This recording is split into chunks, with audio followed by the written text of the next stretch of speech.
I can't imagine in my life doing something that gives me more pleasure.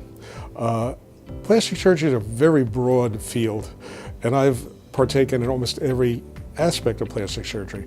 I've fixed children with cleft palates and cleft lips. I've fixed people with severe injuries to their body. I've done breast surgery, body surgery, eyelid, nose surgery, etc.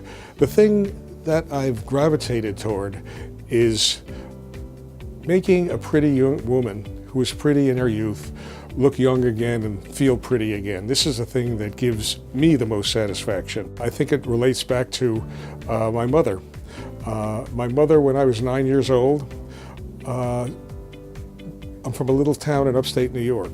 My mother was an older mother. She had me when she was 41. So when I was 9 years old, she was 50. Mothers in upstate New York are 25.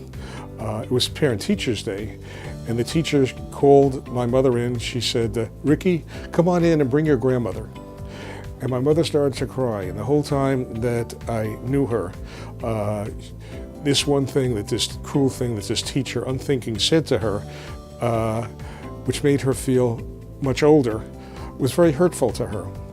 And this is something I think which stimulated me to be involved in the science of anti-aging for both men and for women. There was nothing I could do back then, or anybody could do for my mother, but now I can do a lot for a lot of women who are in the same situation.